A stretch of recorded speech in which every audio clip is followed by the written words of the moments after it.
Welcome to this episode.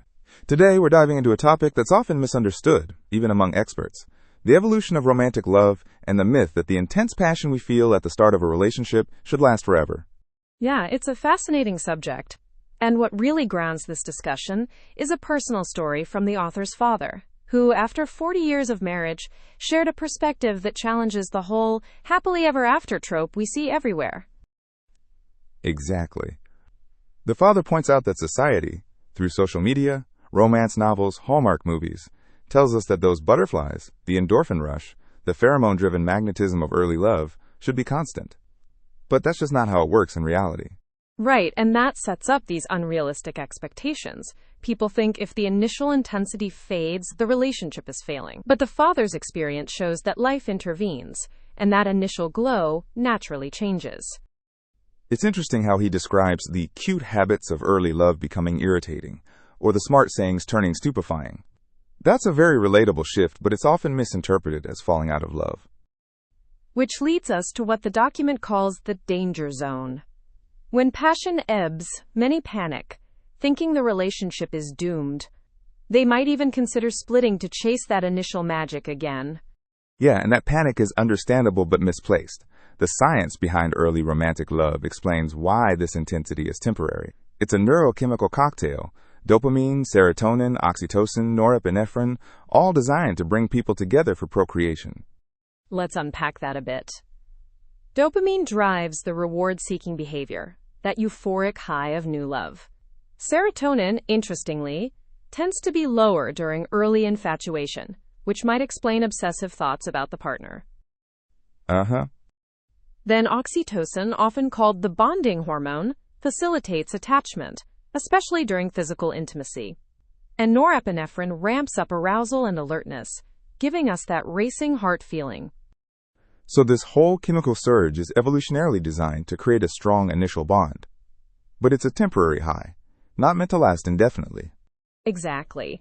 And as the relationship matures, these intense emotions naturally ebb. Life's practical realities, habits, annoyances, daily stresses, start to shape the dynamic differently. The cute habits become irritating, the initial excitement fades, and that's biologically normal. It's not a failure, but a transition from attraction to attachment. And that's where the father's insight flips the script. Being out of love in that initial intense sense isn't necessarily bad. It might be a natural progression into a phase that's just as significant. The campfire analogy from the document really nails this. Early love is like radiant, crackling logs, bright, intense, but needing constant fuel.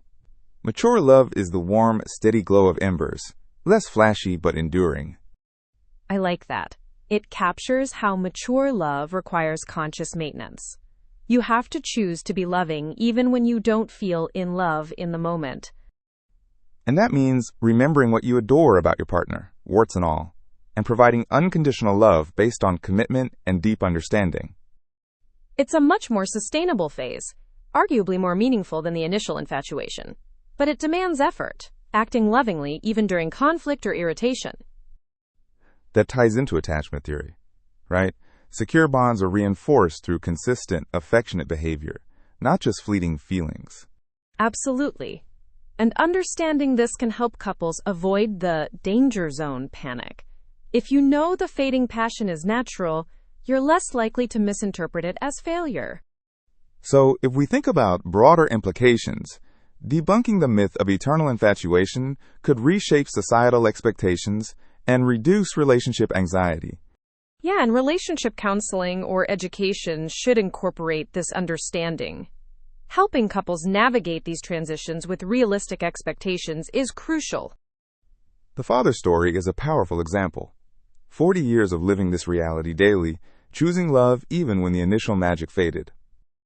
It reminds us that the fading of passion isn't a sign of failure, but a healthy progression toward a deeper, more resilient love.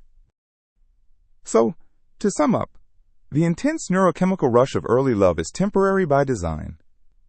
The natural fading of passion is not a crisis, but a transition into mature love, which requires conscious maintenance and commitment. And recognizing this can help us all approach relationships with more patience, understanding, and realistic expectations. Thanks for joining us for this exploration.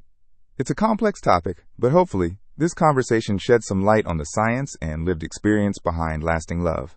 Yeah, it's been great unpacking this with you. Until next time.